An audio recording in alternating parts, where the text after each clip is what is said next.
I was really defined by my job. I spent a lot of time trying to think more about what are my other interests outside of my job and how can I feel validated without my work being the thing that gives me that validation. Welcome to Career Relaunch, the podcast dedicated to helping you reinvent your career. My name is Joseph Liu, and I'm here to help you gain the clarity, confidence, and courage to overcome the challenges of making changes to your career so you can do more meaningful work and truly enjoy your professional life. In each episode, I feature people who have decided to step off the beaten path to reinvent their careers and do work that matters. We talk through their unique personal stories, the challenges they overcame, and the lessons they learned along the way to help you understand what it takes to relaunch your own career. Today, my guest is going to describe leaving her marketing role at Google to become the marketing director for a nonprofit organization in Michigan.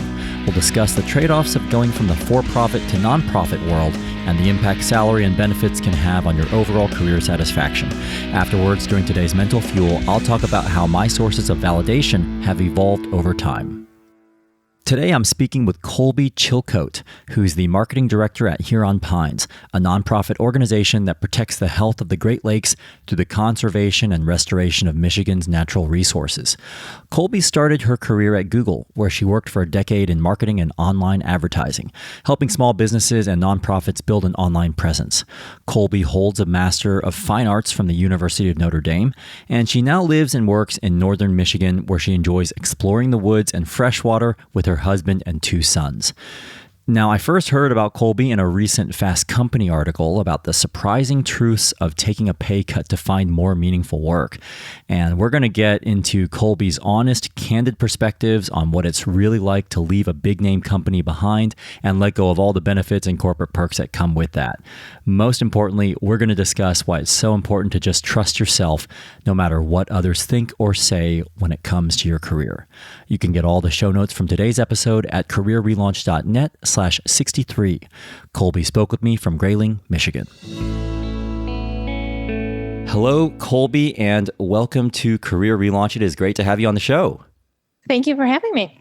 All right, so I would like to talk with you about a few different topics today, including your decision to move on from a very reputable company, moving from the for-profit to nonprofit world, and also want to touch on how much salary fuels satisfaction.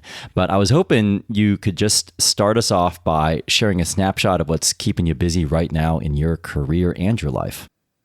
Our annual report just hit mailboxes this week, so that's been a huge project that just wrapped up. So now I am deep in event planning and getting things ready to open our first nature preserve this June and updating a bunch of communication materials ahead of our field season, which will start in the spring and the summer. And for those people who are not familiar with your organization, which is called Huron Pines, can you just give a snapshot of exactly what Huron Pines does and your role there?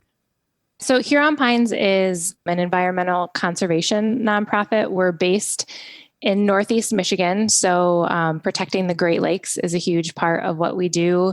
And we do that through a lot of on-the-ground restoration initiatives like connecting rivers by removing dams, getting rid of invasive species, supporting native habitat, all of those things. And then another huge part of our work is connecting people to nature. So through environmental education and outreach events, those kinds of things. So essentially, the more that we can get people out loving nature, the more that we can hopefully protect all the natural resources that we have here and then protect the long-term sustainability of the Great Lakes. Now, I know you haven't always been the marketing director there at Huron Pines, and I was hoping we could go back in time a little bit, Colby, and go all the way back to the roughly 10-year chapter of your career at Google in Ann Arbor, Michigan. Can you tell us about what you were doing at Google during those years? You don't have to go through all the details of every single role you had there, maybe just give a glimpse into what you were doing in your most recent roles there, and then we can move forward from there. Yeah, so I had basically kind of two chapters of jobs at Google. So I started there right out of grad school. I was a liberal arts person, so I was really happy to get a job wherever anyone would take me. I mean, I was very, very lucky that Google was who took me.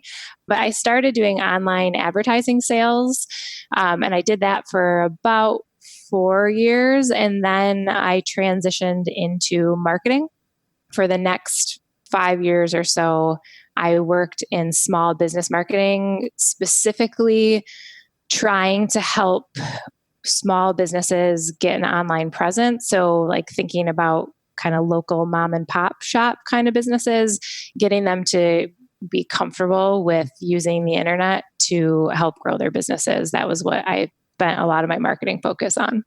And aside from your functional marketing role there and your projects, can you paint a quick picture of what it's really like to work at one of Google's offices? Because I know that there is always this intrigue about what it's like to work at Google. And we've had people on the show before who have worked at the head office, but not somebody who's worked at a satellite office. It was a pretty nice gig. The office moved after I had been there for probably about 8 years. But we were for a long time right in the middle of downtown Ann Arbor, which was really great. And then we moved to a bigger campus basically after we grew. It's an amazing, just the facility to work in is great. Basically all the things that you hear about are true. Like all the food is free. We had a chef and a cafeteria. There was a barista. There was a massage therapist on site. Like all of those things exist and they're great perks. Was there anything that surprised you most about working there? You start and it's like so unbelievable that that's a work environment. And then you over time get really used to it. And then you sort of start to take for granted all the things that are great about it. Now that I don't have access to all of that, I appreciate that and realize like how crazy it was that some of those trainings and, we would have, there's an Authors at Google program where people would just come in that had written books and kind of talk about them.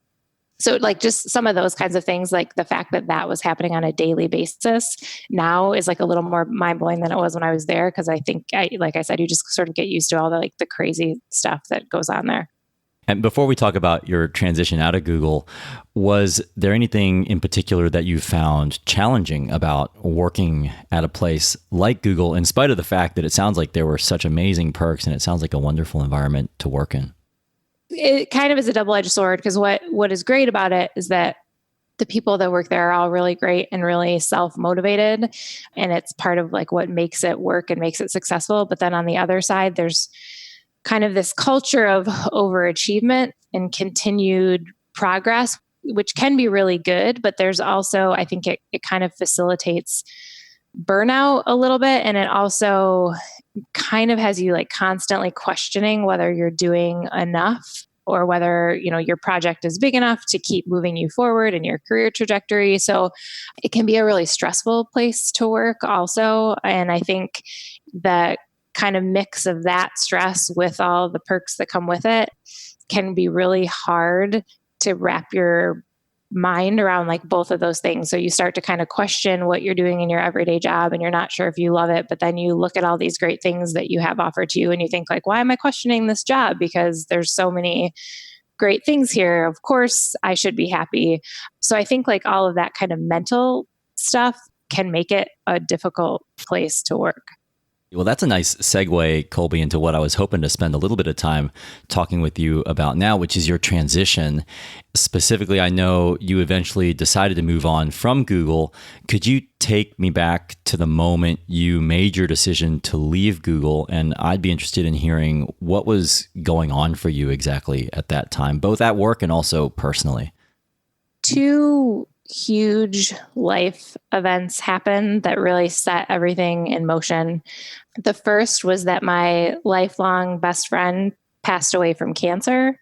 And then about 2 weeks later, I found out that I was pregnant with my first child. So there was a lot of personal change and a lot of kind of emotional upheaval going on that made me really start to think about what it was that was important to me, what I wanted to be spending my time on, what I wanted to see my life become. And I think all of that was the catalyst for what ended up being kind of a slow process of change that got me to where I am now, but certainly made me kind of question everything in a way that felt like, okay, I'm ready to stop wasting time on things that I don't want to be doing. And I'm ready to start actually making changes to get where I want to be. Just taking those one at a time. So you mentioned your best friend passing away, was there anything in particular that you came to the realization of that you feel you really can't come to unless you've had something that tragic happen in your life? One of the things that came along with it is it was unexpected, but then also kind of a slow process of going through hospice and all these other things. So while that was happening, I was still working. And at that point, I was happy with the project that I was working on. I felt challenged in my job. So I was in a good place in my job, but I had a little bit of resentment toward it because I kept thinking like all of this stuff is happening to me personally. And yet this job still goes on, whether I'm there or not, or whether, these other things that matter more are happening or not. And I think that subtle shift is what changed everything else, because I think then when I started to be unhappy with my job, I just kept thinking, I'm spending so many hours of my week on this thing that is my work. And if this isn't something I want to be doing, I can't justify like putting the time into this. I think you can come to that conclusion from a lot of different directions, but I think it certainly helped me like see it more clearly, because just the idea of like not wanting to waste time was driven home so much, more severely than maybe it would be for somebody else. But I don't think that that's necessary to come to those conclusions. And then how did becoming pregnant start to feed into what you wanted more of or less of in your career at that moment? I realized that I was really defined by my job. And I was a little bit worried that, because Google has an incredible maternity leave, which is great. So you have like 6 months off. And I remember thinking, I don't know like what I'm going to do with myself. Like I get it, I'm going to have a baby and I don't know what that's like because I haven't had one before, but like I'm not sure how I'm going to feel without having a job to kind of justify my energy and time through. And so in anticipation of knowing that was coming, I spent a lot of time trying to like think more about what are my other interests outside of my job and like how can I feel validated without my work being the thing that gives me that validation. So that was part of, I think, what allowed me to like slowly kind of step away from being so enmeshed in what I had been doing at Google for so long. And then the other piece of it was that, my husband and I had a great setup. We liked our house. We had a lot of friends. Like we were in a great place, but we still both grew up in more rural places. We grew up where we could be outside on our own and play in the woods. And we did start to talk about like, is this where we want to be long term? Do we want to be in a metropolitan area? Is this where we want to raise kids? So those things definitely came together to start us thinking about making bigger life changes. And how did you ultimately come to your decision to leave Google and then move out to Grayling, Michigan? It was kind of slow in that from the time that, I first found out I was pregnant to the time we moved here, it was about 2 years. And I think things really shifted after I came back to work from that first maternity leave. I wasn't very happy in the role that I was in. There was like a honeymoon period of like, oh, this is great. I'm excited to be back. I'm not at home with a baby, which is great. It's like a nice relief. I can have a coffee. But I wasn't really happy in the role that I was in. I'd been on the same team working with people that I really liked, but the actual project that we were working on, we'd been working on for almost 4 years or something. And it was very clear that like I had kind of run out of my ability to keep growing, and that what was going to be expected of me was that I did keep growing in order to, have good performance reviews and like get promoted and all that stuff. But I couldn't really see like a path where I was going to have enough responsibility. And I was pretty miserable, but I didn't realize it. Like even, my husband was the one who would say to me like, you're not very happy, when I would come home from work. And I would say, no, it's fine. It's fine. It's not so bad. So it probably took 6 or 9 months for me to really wrap my own head around how unhappy I was and that something needed to change. So I eventually came to the conclusion that like, regardless of what happened with the rest of our life, I was going to have to find a different job. And that was the first like huge step, because we had talked about moving, we had talked about other things, but it was always like, well, I don't know if I could leave Google. It just basically got to the point where like there weren't going to be opportunities where I was like in that Ann Arbor office, and I couldn't keep going the way that I was going. As soon as I like sort of mentally flipped that switch, a bunch of other opportunities came up. And then I feel like from there, everything happened, like kind of a set of dominoes fell. And probably within a year from that point, we had moved and I had started a new job. It sounds like, okay, you ultimately decided to move and leave Google. At the same time, I'm imagining that it's probably hard to walk away from such a reputable company that also offers so many benefits. What was the hardest part for you about leaving a place like Google behind? The idea of it was the hardest. I think once I finally made the decision, it wasn't as hard, but like getting to that point was really difficult because we used to joke about it. Everybody that works at Google talks about the golden handcuffs and how, yeah, imagine. Like you literally, at least when I was working there, like Google was voted the best place to work for many years while I worked there. It's like a weird mental game kind of where you feel like if I don't love this job and it's literally the best place you can work, how am I going to find another job that I really love? I felt like I had to do something super different or something that was so much better in order to justify leaving. And I just for so long like couldn't put my finger on what that next thing would be or like what possibly would be better. I mean, that was the hardest part, I think, is just coming to terms with the fact that just because everybody else on the outside may have thought that it was the perfect place to be didn't mean that it was the perfect place for me to be. Just shifting gears, Colby, to your time then when you moved on to Huron Pines and also when you decided to move from Ann Arbor to Grayling, what was that transition like for you? And I'm specifically interested in some of the things you realized that you gave up and how you thought through that, which I know you alluded to earlier, letting go of some of those great benefits at a place like Google.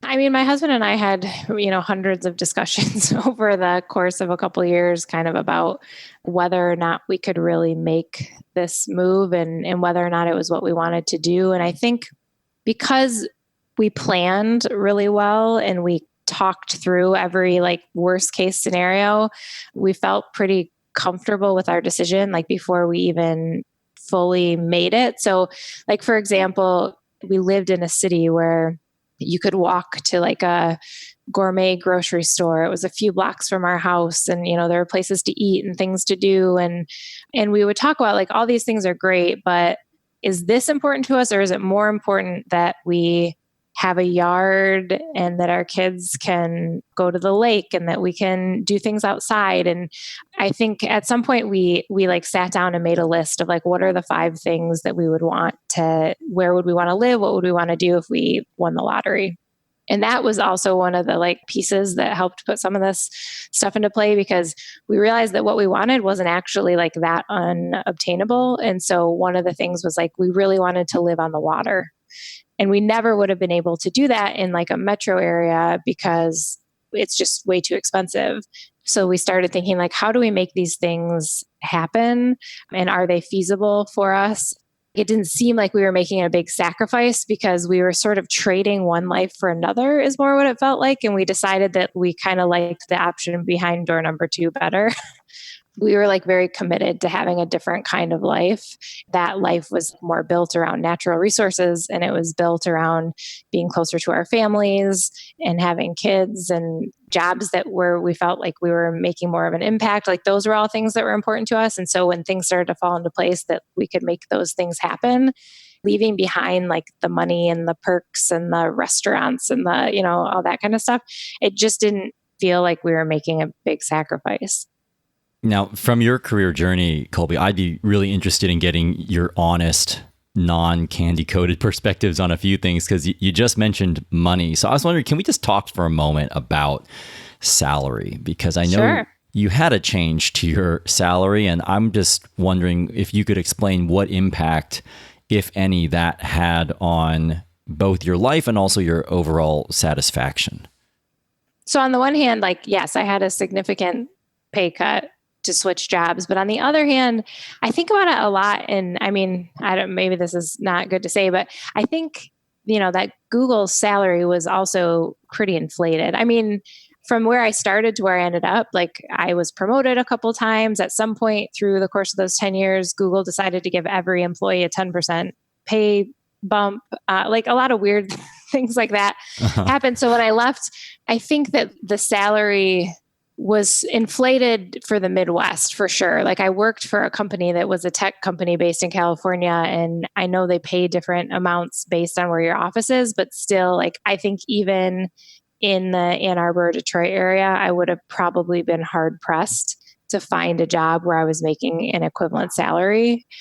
So I think I kind of let go of that idea of salary equivalency when I decided I don't want to be at Google anymore. Like that was sort of one of the first things that had to go out the window. Like that wasn't really like, I figured I wasn't going to find it. And I also figured if I could let that piece go, it'd be a lot easier for me to find something else. I also had always had some interest in nonprofit work. I did some technology training for nonprofits with Google Tools for a couple years when I was at Google. So I had always had in the back of my mind that a nonprofit transition like might be a good fit for me. When we started talking about making the move and changing career paths, I had also thought it was likely that not only would I be like moving to Northern Michigan where the salaries in general were just going to be lower because the cost of living was lower, but that I might be going into an industry that was just going to in general have lower salaries. So we did a lot of planning for it. I mean, like we made sure that we paid off student loans, that we didn't have car payments, like anything that we could kind of get rid of to get rid of overhead so that we could still have a comfortable life without having to worry about like how much we were bringing in. That was kind of how we handled it. And then the salary thing became less of an issue. So it sounds like you made some lifestyle trade-offs that allowed you to then tolerate the salary change. Yeah. What about benefits? Like some listeners out there maybe have some cushy benefits and perks in their current roles as you did at Google. And I guess I just want to ask, do you miss the benefits at all? And if so, what do you miss? And if not, why do you not miss them? Yeah, that is like a piece that I definitely miss. And I think in some cases it was like a bit of ignorance is bliss because Google was my first real job. So it was the first time I had benefits. So I also didn't realize how good they were. By the time we left right after I had my second son, and that was also planned, like I decided, I want to have at least 2 kids and I want to have them while I still work at Google because I want to be able to have like all the healthcare and all the maternity leave and everything built in. So that was planned. But on the other hand, because we just had like 2 new small children, I didn't really anticipate like the sort of healthcare needs of having kids because that was sort of like new to our whole like life experience. And I think that maybe if we had waited longer, I might have been really nervous about giving up that benefit piece, knowing that it wasn't just like about my husband and I staying healthy and what, that you just like don't know what's going to happen with kids and what they're going to need. So luckily we were a little bit like, it'll be fine. We definitely talked about it and we were worried about it. But I think, again, we were just like, well, this is how much we anticipate like it would potentially cost if we have to pay for benefits. And like, we'll just figure that out, which we've been able to do, but certainly it's more expensive. And it's also like the coverage is just not as good. Google has very, very good benefits. But on the other hand, with Huron Pines now, we've had conversations about this. And like now we're looking into other insurance options and trying to figure out like how to bring better healthcare benefits to the staff. So part of it is finding a place to land where you can also try to either affect some change or feel like you have some security still, I think. One last question about this before we talk about some of the things you've learned, having now spent some time in that nonprofit world that seems very much cause-based. Have you found that it has provided you with that kind of meaning in your career that you were seeking when you made the move? I'm much more like intrinsically motivated which is also part of why like the salary and all that stuff is nice. But, ultimately, like I just want to feel like I'm doing a good job, and I want to be a hardworking person that can like show something for the work that I've done. So it's really nice to know that like, even if I'm having a month where I'm really busy and I feel stressed out and I'm working extra hours, that I'm doing that for a bigger cause than just my own benefit or some like marketing deadline.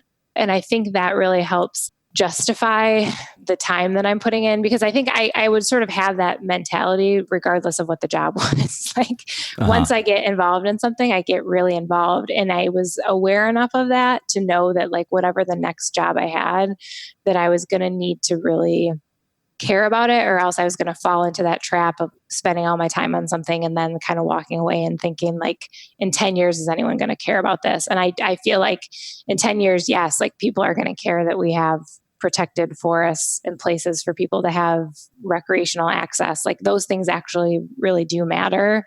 So it justifies the like amount of, time and effort that I put into it, which does feel a lot more satisfying. Before we wrap up, I'd also like to talk about some of the things that you've learned along the way of your career journey.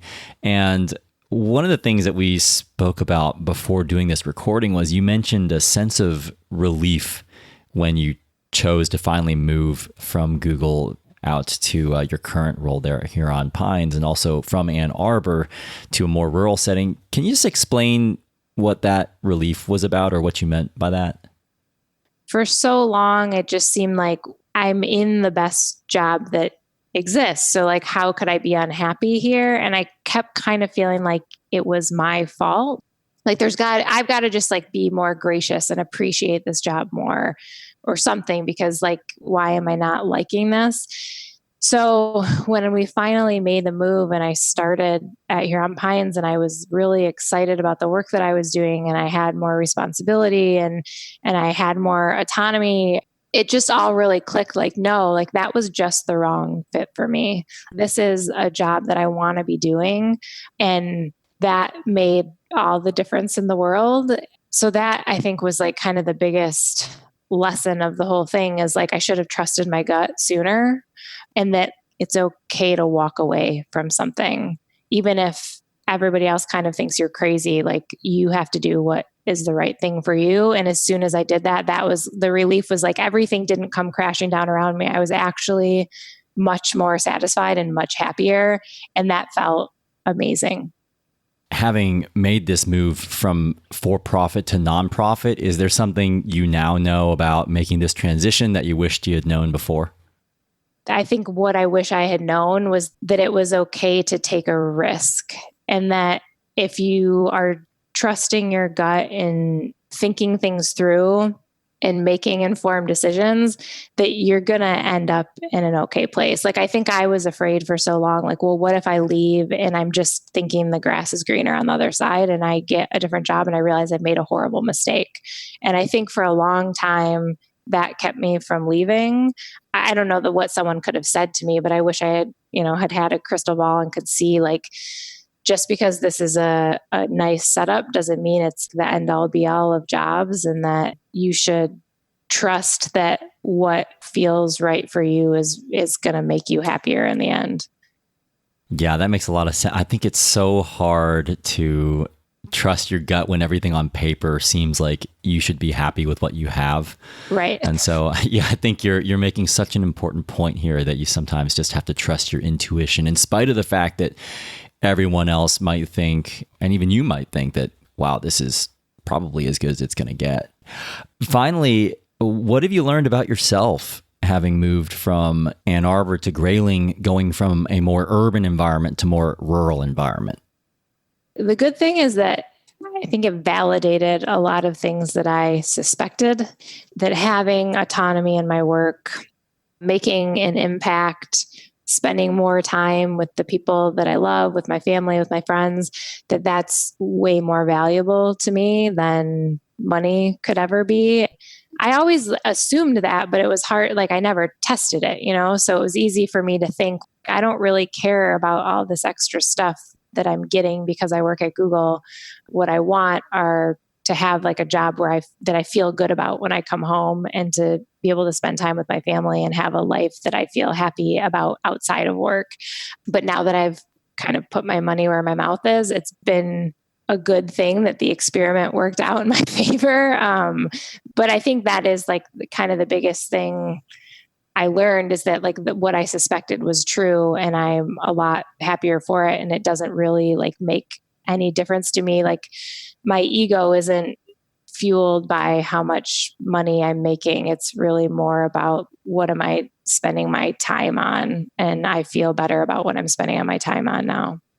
Great. Well, before we go, I can't let you go without talking a little bit about some of your work there at Huron Pines. And I was wondering if you could tell me a little bit more about one of your initiatives there, which is the Hubbard Lake Nature Preserve opening this summer. Yeah, so we were extremely lucky at the end of last summer. We had a couple donate a property to us on Hubbard Lake, which is on the northeast side of Michigan. It's not too far from Lake Huron. It's an 80-acre property. It's got 2 miles of trails. It's got a couple buildings on the property that we hope to use for classrooms and community programming. It will be our first nature preserve. So this summer, we're going to start opening to the public for daily recreational use, so people can come out and hike and bird watch and do that kind of stuff out there. And then we're also launching an event series. So once a month, we will have different things from, environmental ed, kind of nature walks for families, to workshops on how to get rid of invasive species. We're going to do a run and a yoga class out there. We're going to do an art class. We've got a ton of stuff going on. So I'm super excited about that, because it's just like a whole new opportunity for Huron Pines. And I think for people to get out and experience nature. So we're all really excited for people to start using it this summer. Very cool. Well, if people want to support environmental education or learn more about the nature preserve, where can they go? So our website is huronpines.org. If you're interested specifically in the nature preserve, it's just huronpines.org/Hubbard-Lake. But just to learn more about what we do, you can just go to our website. All right. Well, thank you so much, Colby, for telling us more about your career choices and how you thought through prioritizing what mattered the most to you, and most importantly, trusting your gut when making these kinds of really important professional decisions. So best of luck with your role there at Huron Pines, your life in Grayling, and the Hubbard Lake Nature Preserve. Thank you. Thanks for having me. So I hope you got some useful perspectives from Colby about walking away from a comfortable job, trusting your own instincts, and making some brave trade-offs to create the career you want. Now it's time to wrap up with today's Mental Fuel, where I'm going to share how my ideas around sources of validation have changed over time. Before we get to today's Mental Fuel, I just wanted to thank A2 Hosting for supporting this episode of Career Relaunch. A2 is the web host provider I use and trust for my own websites. They even offer 100% carbon-neutral green hosting. For an easy, fast, and affordable way to get your personal website online today, visit careerrelaunch.net/A2 to get 50% off your web hosting plan.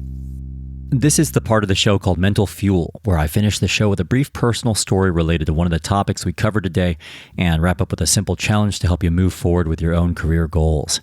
For today's Mental Fuel, I want to pick up on one of the topics Colby touched on about validation. How she felt like she was very defined by her job during her days at Google, which is completely understandable when you're at such a well-known brand name company. And she went on to say that she eventually realized she had a chance to look toward other sources of validation outside of work. And that got me thinking about this concept of external validation, why it's so important, where I find validation, and how my sources of validation have evolved over time. So to start, I think validation is so important to so many people because it really does help justify, affirm, and allow us to feel good about the decisions, investments, and sacrifices we've chosen to make. Going back to my days studying psychology and personality development in college, I still remember that validation is a really powerful, important, motivating force in most humans' lives because it feeds directly into self-actualization, which is at the very top of Maslow's hierarchy of needs, where in a nutshell, you feel like you're achieving your full potential. Now, validation can be internally driven by your own feelings about yourself, and or externally driven by the judgments friends, families, colleagues, or anyone you know in general have about you. And I actually think internal and external validation are both important. Even though we talk a lot on this show and even during this episode about how you need to ignore what others think and instead focus on what matters to you, validation driven by others does count for something, even for the most confident of people out there. And as much as I'd like to say that I don't care about what others think, to be honest, I do. At least a certain amount of external validation matters to me. And so I thought I'd just get really transparent here and share where I've looked for validation in my own career and life, and also how my views on validation have changed over time.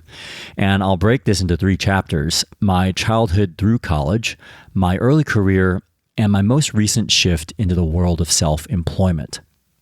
So going back to my childhood, I'd say the 2 places I sought the most validation were from parents and friends. For me, the friends piece probably wasn't all that distinct from the average kid, where you're just trying to figure out where you fit in and you're gravitating toward other kids who share the same interests and social styles as you. I've always been someone who didn't tend to have a lot of friends, but rather a few close friends. And looking back on it, I feel really lucky to have had good friends throughout my life. Even though some are no longer in my life, even those whom I was pretty close to early on. I also feel lucky to have had really supportive parents. And at the same time, as the son of 2 immigrant parents who gave up a lot for me to grow up in the US, I of course wanted them to be proud of my choices, including my initial choice to pursue a career in medicine, which, as you've probably already heard in earlier episodes, I chose to walk away from later on. Which then takes me to where I sought validation from in my early career, which was very much from my actual job itself. Not only feeling energized and engaged with my work, but especially working in roles for brands or for companies that I felt were well recognized and reputable. Part of that was just practical resume and skill building, but part of it was driven by external perceptions of others.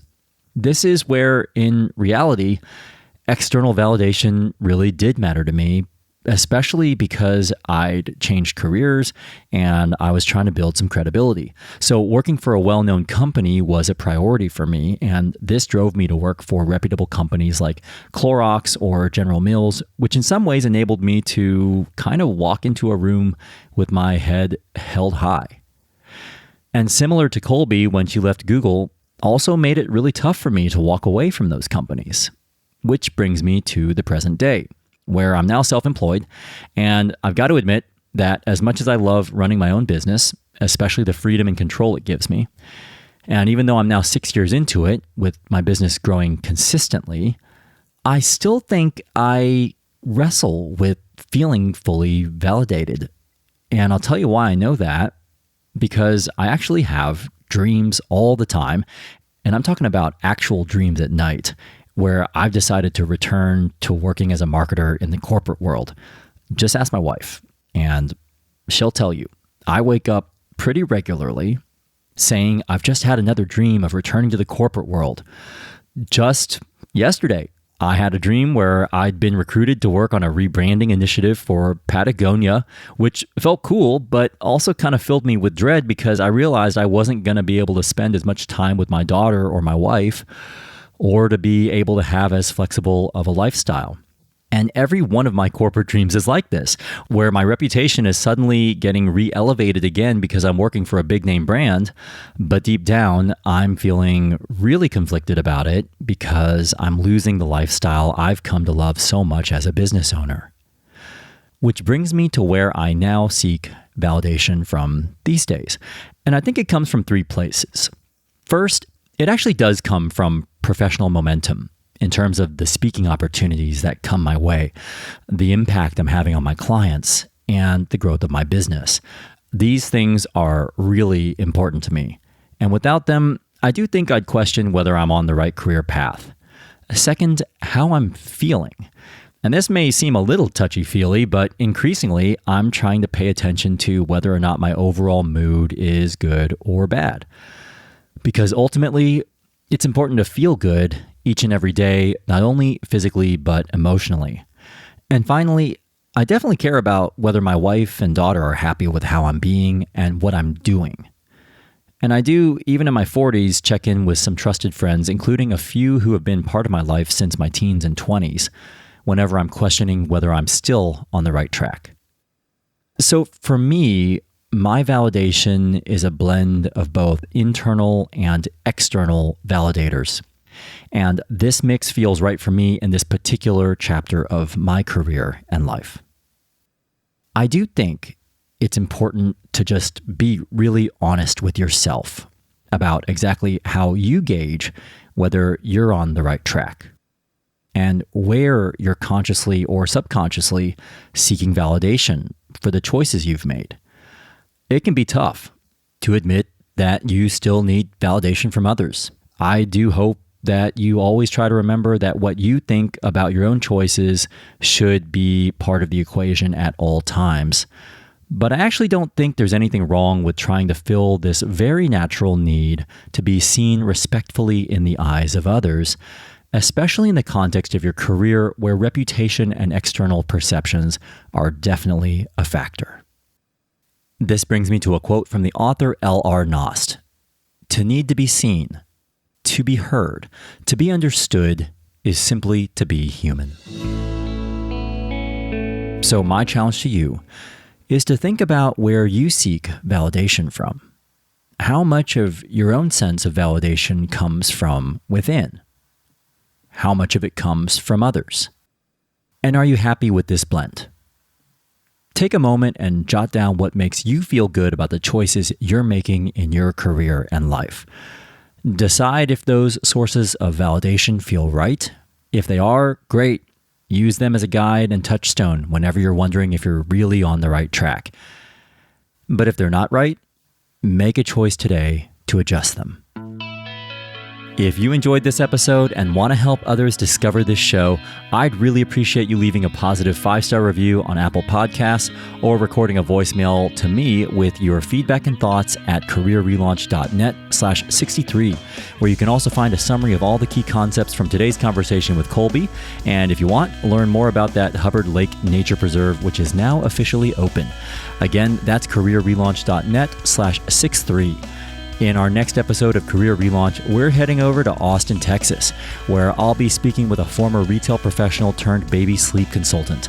We're going to talk about transitioning from the corporate world into self-employment and the balance between planning and doing.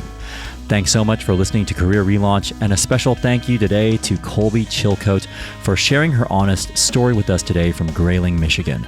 This episode was mixed by Richard Pennington. Electrocardiogram wrote and performed our original theme song. I'm Joseph Liu, and I'll see you next time.